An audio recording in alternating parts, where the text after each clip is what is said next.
Egerde sen mektep okuwçysy ýa-da gullukdan ýaňy gelen bolsaň, daşary ýurda okuwa näet gitmeli. Birinji ädim maksat ilki bilen özüňden sora. Näme üçin daşary ýurtda okumak isleýän?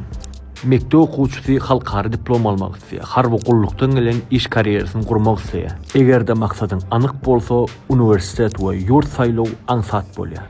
İkinji ädim dogry ýol. Her bir adamyň öz howwaryan ugry bolýar. Meselem, käbir adamlar okumany we dil öwrenmän halaýar. Ýa-da sen medisina, IT ýaly ugurlar halaýan. Dogry ugur saýlanmak bu gelecegiň keskitleýär. Üçünji ädim hereket. Ähli zat belli bolan soň adamlar iki topara bölünýär.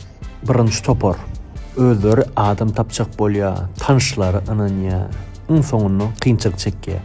Meselem, dokumentler ýygnamakda, viza işlerini aeroportda we umumy ýaşaýyş jaýyna girmekde. İkinji topar ynamly bir ýol saýlaýar we ylymly ýaşlar husus karhanamyz bilen işleşýär.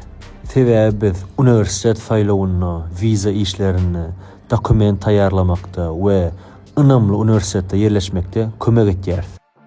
Netijede hiç gili stres alman, ynamly ýagdaýda daşary ýurtda okuw başlaýaňyz. Bu üç ädim daşary ýurda okuwa girmeňizi hasym aňsatlaşdyrar. Egerde sen hem daşary ýurda okuwa gitmek isleýän bolsaň, uniwersitetden sanaw taýýarlat. Kommentarda okuw diýip ýaz, biz sana akly maglumatlar urgudar.